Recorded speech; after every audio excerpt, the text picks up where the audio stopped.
hostels all the time, and I mean, what are you going to do when you're in a hostel and you go, like, there's 50 other people needing a shower? I mean, you can't wash your hair, and then the hot water's gone. You're like, Good point. Yeah. But here's the thing, like, I don't know about you right now, but I know that sort of being on Zooms all the time, I don't know, a lot of my clothes have changed in this last year and a bit. And a lot of my, like, okay, I actually have to do my hair most days, which is kind of crazy right now.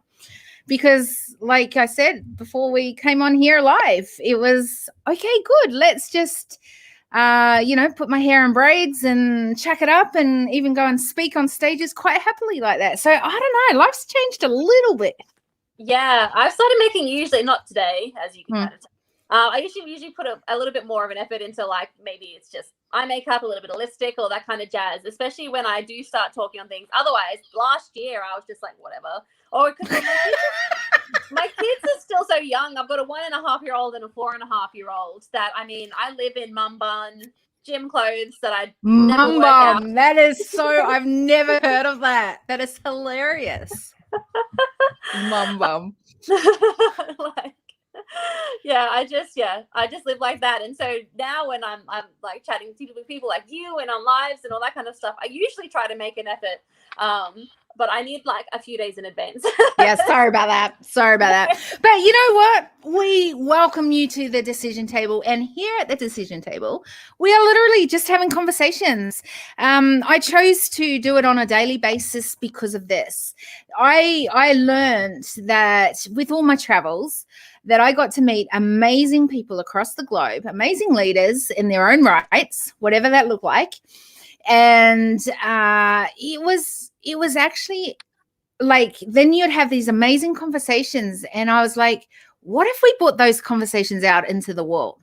Because then the world kind of turned a little different at one point. And it was like, sometimes if we say the wrong things or do the wrong things, there was a lot of judgment and a lot of things like that. So here's the thing about the decision table. There is no judgment. There is no judgment how you look, how you sound, whatever you bring to the table today. We just want to have conversations. And, I use a theme each month that we look through. And so last month it was all about, so one of the things I'm doing is writing a white paper. I'm actually going to write 3 white papers. So the first one is on the need for a new approach to leadership. And so January was all about using that lens as we had a conversation. Our conversation this month is using the lens of human intelligence. Now, don't freak out. Human intelligence for me is, what is the data we have as a human, whether that's from the data we put into our brain. I think there's a lot of data in our DNA, in what we do, who we are, what that looks like. Maybe it's been partly put into you through your environment, whatever it looks like, right? But I think that there's this importance. I see human intelligence as a secret advantage, to a lot of what we do and how we are. And so I was pretty excited to have a conversation with you because I know you're all about story. Yeah. And I think there's a lot about our story that we can take with us as we continue the journey of life. But I think there's parts of our story maybe we should even leave behind. But I'd love to hear why is story important to you? Well, I believe that everyone has a story that needs to be said. I fully believe that your story isn't yours to keep. Anyone who tells me that they don't have that no one will want to read their book, I tell them that they need to expand their circle, because there are literally billions of people in the world, that there is always an audience for your story. And I just feel like that if you can change one person's life or make an impact on just one person's life, I mean, mission accomplished. There's so many people out there going through so many things, that just because if you feel like your story isn't relevant, or if the situation you're in is oversaturated, or the story you want to share is oversaturated, there is still going to be at least one person, if not many, many more, who can relate to you and your story personally because of the way you're telling it, or because of a different way that it's happened, or they might relate to your situation more because it happened in a way that was really similar to theirs. Everyone's story is different. No one has the exact same story to share. So yeah, I'm so passionate about getting people's because I'm a writer myself. I am so passionate about getting people's stories out there, whether it's fiction, nonfiction, getting, because the way that we think and the way that we write is so different. And it's such an energetic, what's the word? It's such an energetic thing, I suppose. Like it's everyone's different. Everyone's energies are different. So everyone's books are different, everyone's stories are different. So it's going to impact everyone differently. It's the same thing as, like, say, Harry Potter, for example. Harry Potter has been a global phenomenon for so many years, and there's some people out there who hate it. It's not that it's a bad story or that it affects your life any differently just because someone else loves it or hates it. Yeah. It's how everyone reacts to it differently. Everyone is different. So that's what I love about stories, is that they're not designed to impress everyone. They're designed to impress the people whose lives are supposed to change. Why do you think people find it so hard to tell this story? Oh, I think it's such a personal journey to go through that. Sometimes, it's really, for example, is abusive relationships and all that kind of stuff. It's such a personal journey that I think a lot of personal growth has to happen before you're ready to share it with the world. And just because someone else has gone through that personal growth before you doesn't mean that, you're weak or that, you can't share your story because someone else has already done it. It's such a personal journey. And I feel, especially with those types of situations, the more people that do share, the more people will want to share, that it will become less taboo. But even in fictional stories, some people, I know I was the same when I was writing my book. I was like, this is amazing. This is going to create so much impact. And then I reread it and I was like, oh my God, this is so bad. What was so bad about it? Nothing. It's actually a really good book, but it was just saying. But when you go back and when you kind of lose that initial excitement of a project, the first draft of everything is absolute rubbish, but it's super exciting.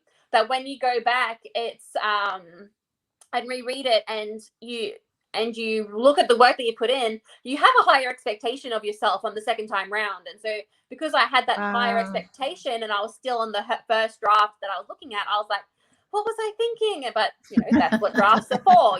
That's why you have the 4, 5, 6 drafts that you do before you release it out into the world.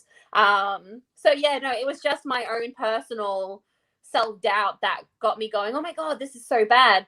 And that's what happens with other people when they're not ready to share their stories. They go, no one's going to want to hear it. It's not relevant. It's not interesting, all that kind of jazz. And that's no one else's opinion but your own. So I feel like the more people that become brave and start to share, the more they're going to create a world or a situation where it gives other people the opportunity to have that same level of braveness and share. So, yeah. Yeah, I think there's a lot of truth in that last comment that you just said. I think, one of the reasons that story is so powerful is that it gives context to even why you think or believe, or why this is a great strategy, or how this has built resilience, or whatever it is, right? Like, it creates this context to going, now we get why you're like, and I have to say, there's a lot of people who have been in my world who don't know a lot of my backstory, and my backstory is very, very, very, very, very different to my world now, like extremely different. And, on the decision table, I try to bring it up as much as possible when it's appropriate, and people freak out. They go, wow, I didn't even know that was your story. Is that my end or your end? We're having some pretty freakish sounding little gremlins in there. Something. Look, it could be anything and everything right now. We have had internet issues for a while over here.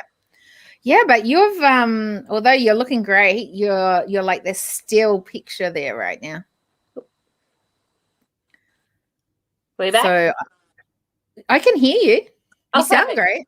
Yeah. But I can't see you. Oh, okay. I can see both you and me. Wow. So then it might be my end. Yeah, yours came up as the little loady side on my end. So anyway. So it's my fault. That's what you're trying to say. Well, I'm not going to point the finger. But you are. It's all good. Okay. I literally swapped over from the internet on the other internet. Now the risk is, do I swap back to the other one and see if it's any better? I don't if know. it's not, better. yeah, I know. Better, but if you can't see me, I know there's.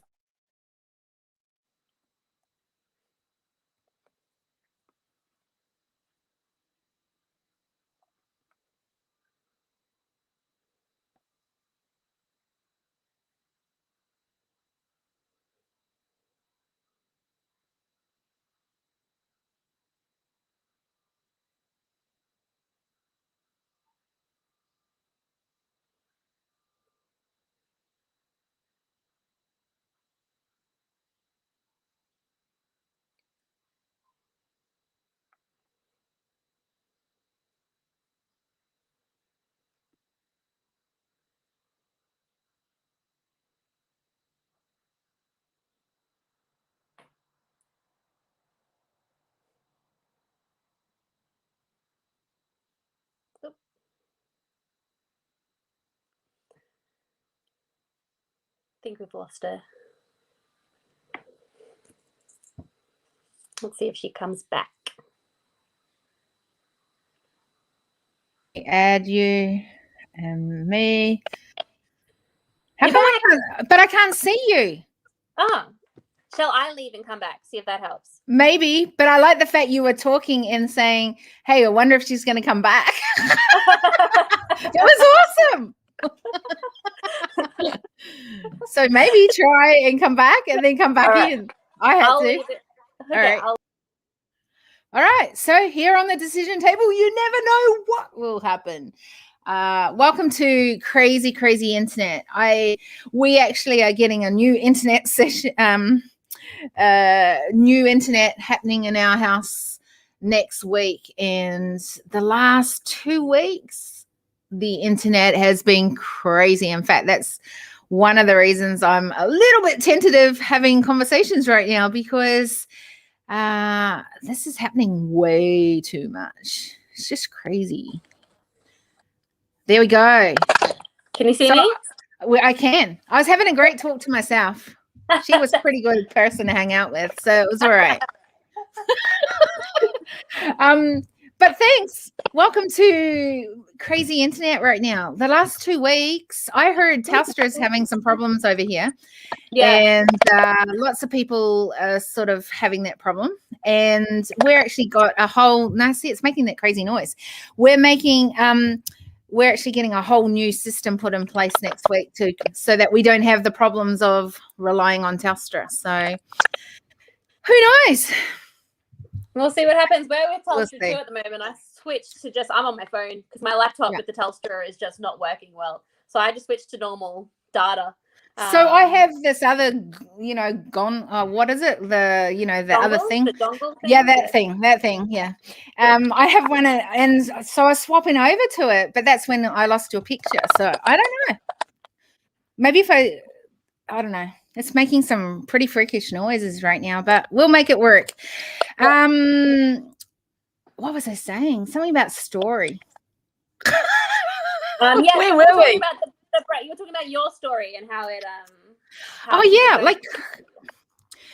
but I always get told that I should bring story more into it because that gives people context, and I get that, but I also think that a lot of people identify, oh, if this is your story, then you must be like this, and so biases come into play. Any thoughts around that? Biases are really hard to unlearn. Really hard to unlearn. I have to catch myself sometimes. I remember I don't know, you might laugh. When the first time I went to London, I lived in London for a couple of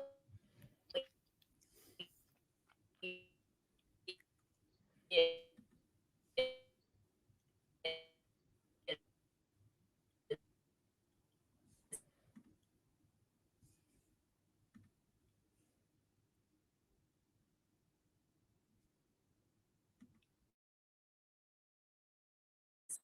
Oh, am I back? Oh. Can you see me or hear me?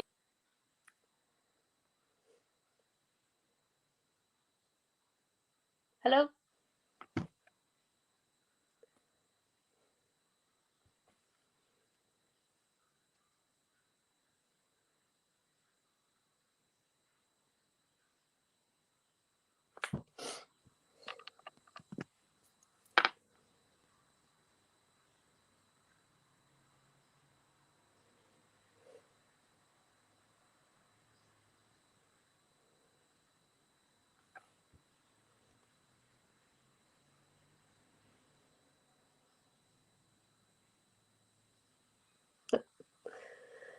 Oh, what's going on today?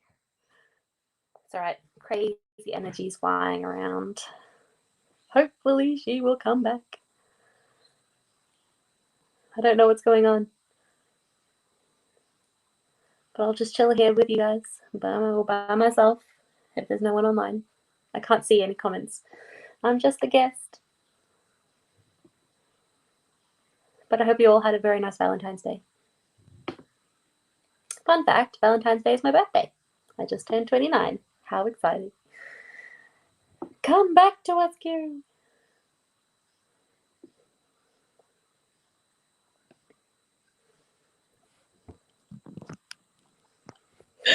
Sorry. I just seen his face looking at me and I'm like, oh, you poor thing. You're sitting there. I thought you might have disappeared. You're amazing still being there. No, still here. Well, at least still we're going to here. have a story to tell after this. I know. I was on the screen and then you disappeared and I was talking and I didn't know if you were there. But anyways. Welcome to my crazy world. I actually think maybe my husband was resetting the whole internet while we were on here as well at the same time, because all of a sudden it was asking for my passwords and everything. And I was like, what? So how bizarre is that? Anyway, we were talking about biases. Yeah. If it drops out again, we may have to just stop this and do another day. But anyway, in the meantime, let's try. Exactly. Yeah, so when I moved to London, and like I said, you're probably going to laugh anyway, it took me so long to unlearn the fact that I thought that people who wore beanies were just like dodgy because oh my gosh, yes. Need to wear a beanie because then I'll be on the bus and it would be nighttime and these like men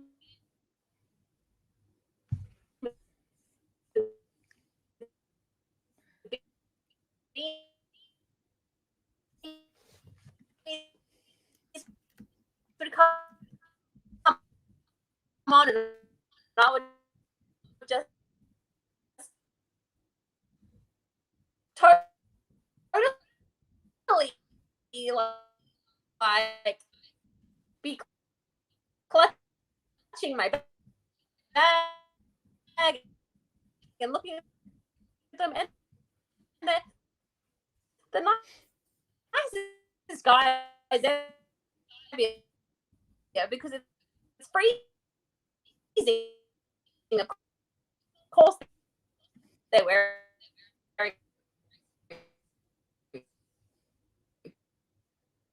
beanie. I was wearing a beanie. You know? So this is crazy on the decision table today. So I'm going to call it quits because we're losing things. I can't hear things. I don't know if you can hear this piece, but I'm going to end the broadcast.